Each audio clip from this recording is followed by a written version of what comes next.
Kasus dugaan penistaan agama Kepala Staf Angkatan Darat KSAD Jenderal Dudung Abdurrahman yang dilaporkan Koalisi Ulama Habaib dan pengacara anti penodaan agama KUHAP APA patut dipantau publik.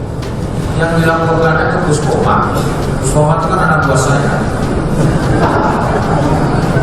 Saya sampaikan dari Puspoma, silakan. Dilaporkannya kan tertulis.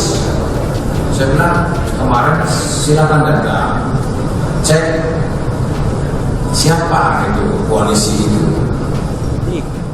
Apalagi kasus tersebut kini telah masuk ke babak baru, di mana pelapor yakni KUHAP APA hari ini dipanggil Pusat Polisi Militer AD Puspomat untuk dimintai keterangan. Dibentuk secara mendadak koalisi ulama, habaib, kemudian anti penodaan agama.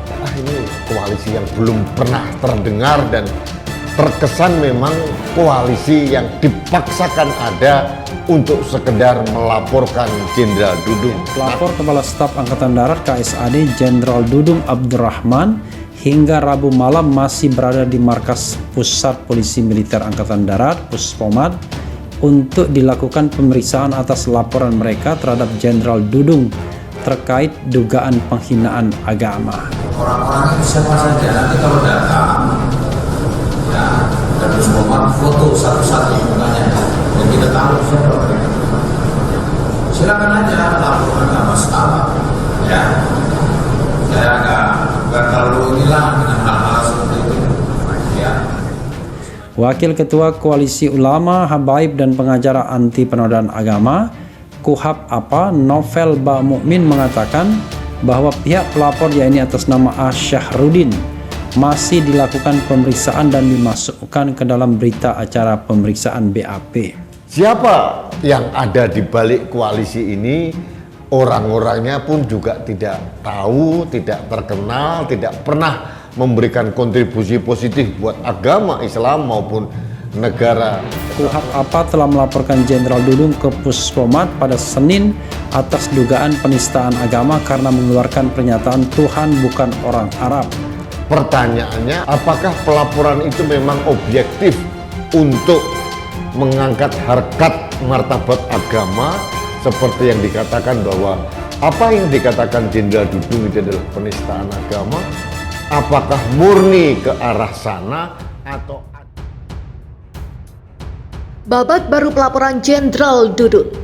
Pengamat, kita tunggu ketegasan Panglima. Kasus dugaan penistaan agama Kepala Staf TNI Angkatan Darat Jenderal Dudung Abdurrahman yang dilaporkan Koalisi Ulama, Habib dan pengacara anti penodaan agama patut dipantau publik. Apalagi kasus tersebut kini telah masuk ke babak baru, di mana pelapor yakni KUHP APA hari ini dipanggil Pusat Polisi Militer AD untuk dimintai keterangan. Pengamat politik Henry Satrio berpendapat, militer punya ranah hukum sendiri yang tidak bisa disamakan dengan sipil. Atas dugaan penistaan agama yang dilakukan Jenderal Dudung, pihaknya optimis akan diproses sebagaimana merujuk pernyataan Panglima TNI Jenderal Andika Perkasa. Penggagas lembaga survei Kedai Kopi ini meminta masyarakat menunggu hasil dari pemeriksaan KUHP APA di Puspomat dan meyakini bahwa kasus tersebut akan segera diproses militer. Jadi kita sama-sama tunggu saja kira-kira bagaimana. Apakah hukum benar-benar tidak tebang pilih di Indonesia? Kita tunggu, begitulah tutupnya. Di sisi lain, Koordinator KUHP APA, Damai Hari Lubis mengaku pihaknya hari ini dipanggil Puspomat untuk dimintai keterangan terkait laporannya mengenai dugaan penistaan agama Jenderal Dudung usai mengeluarkan pernyataan Tuhan bukan orang Arab. Mengundang rekan-rekan media untuk meliput panggilan pelapor kasus dugaan penistaan agama yang dilakukan Jenderal Dudung Abdurrahman di Puspomat. Ujar Damai Hari Lubis kepada kantor berita politik Ermol Rabu pagi 9 Februari, Kepala Staf Angkatan Darat Jenderal TNI Dudung Abdurrahman saat Coffee Morning pimpinan redaksi bersama KSAD di Mabzat, Jakarta Pusat pada Senin 7 Februari 2022. Pada kesempatan itu Dudung memuji Jokowi dan mengimbau Habib Rizik dan Habib Bahar Smith untuk beribadah yang baik. Sosok Damai Hari Lubis menjadi sorotan karena melaporkan Jenderal Dudung Abdurrahman ke Pusat Polisi Militer Angkatan Darat. Untuk kasus ini, Damai Hari Lubis merupakan koordinator Koalisi Ulama, Habib dan pengacara anti penodaan agama. Damai Hari Lubis ternyata bukan hanya sekali menangani kasus seperti ini. Nama Damai Hari Lubis sempat jadi sorotan saat meminta Menteri Pertahanan Prabowo Subianto mundur dari Kabinet Indonesia Maju pada 2020. Damai Hari Lubis yang saat itu menjadi Ketua Divisi Hukum PA 212 menilai Prabowo terlalu lembek dalam menyikapi masuknya kapal-kapal Cina ke zona ekonomi eksklusif Indonesia di Laut Natuna Utara. Desakan itu pun ditanggapi santai Prabowo. "Oh, begitu. Silakan saja bicara. Kita kan negara demokrasi. Orang boleh bicara apa saja," ujar Prabowo Subianto di Kompleks Istana Kepresidenan Jakarta Kamis 9 Januari 2020. Prabowo Subianto menilai tidak masalah dianggap lembek dalam menyikapi persoalan di perairan Natuna. Namun dirinya menegaskan akan tetap menjaga kedaulatan NKRI. Yang menjelaskan teritorial kedaulatan Negara Kesatuan Republik Indonesia adalah 12 mil dari garis partai dan lebih dari itu merupakan zona ekonomi khusus. Ketua Umum Partai Gerindra tersebut menyebut masuknya kapal Cina ke ZEE Indonesia bisa diselesaikan secara baik. "Ya, kita close saja, selalu saya katakan," ucap Prabowo. Tak hanya menuntut Prabowo mundur, Damai juga menolak Basuki Cahayapurnama atau Ahok sebagai Kepala Badan Otorita Ibu Kota Baru. Menurut Damai Harilubis, Ahok memiliki rekan, jejak, dan kepribadian yang tidak baik. Nama Damai Harilubis kembali disorot saat menjadi kuasa hukum Edi Mulyadi.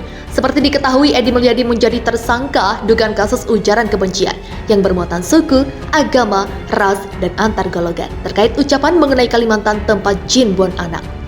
Setelah ditetapkan tersangka, Edi Mulyadi pun langsung ditahan. Damai Harilubis selalu mengupayakan penangguhan penahanannya atas dasar pertimbangan hukum, presumption of innocence. Kami tim advokasi selaku pengacara dan pembela akan mengajukan penangguhan penahanan sesuai persyaratan sistem hukum yang berlaku atau KUHP, ujar kuasa hukum Edi Mulyadi Damai Harilubis saat dikonfirmasi Selasa 1 Februari 2022. Damai menuturkan pihaknya menyayangkan atas penahanan terhadap Edi Mulyadi sebab pernyataannya mengenai Kalimantan tempat jin buang anak masih bisa diperdebatkan. Lebih lanjut, Damai menambahkan hukuman yang dilaikan kepada kliennya masih praduga tak bersalah.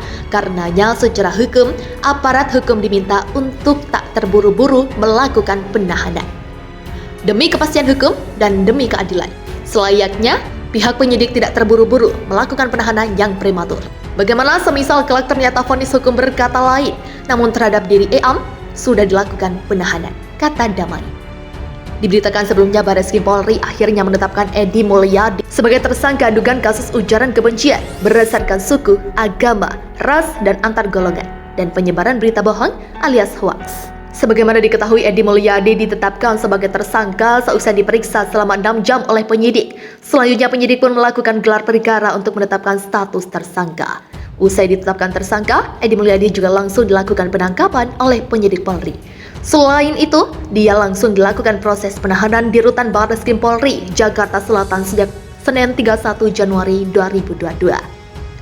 Kemudian setelah diperiksa sebagai tersangka dan langsung dari 16.30 waktu Indonesia Barat sampai 18.30 waktu Indonesia Barat. Untuk kepentingan penyidikan, perkara dimaksud terhadap saudara EM penyidik melakukan penangkapan dan dilanjutkan penahanan. Jelas Ramadan. Kemudian menjelaskan Edi Mulyadi bakal ditahan selama 20 hari ke depan dalam rangka pemeriksaan dalam statusnya sebagai tersangka. Penahanan dilakukan mulai hari ini sampai 20 hari ke depan. Penahanan di Barreskrim Polri. Pungkas dia. Atas perbuatannya itu, Edi Mulyadi disangka telah melanggar pasal 45A ayat 2, J pasal 28 ayat 2 Undang-Undang ITE, lalu pasal 14 ayat 1 dan ayat 2 J pasal 15 Undang-Undang Nomor 1 Tahun 1946 tentang Peraturan Hukum Pidana J pasal 156 KUHP. Dalam belait pasal itu, Edi Mulyadi terancam hukuman 10 tahun penjara.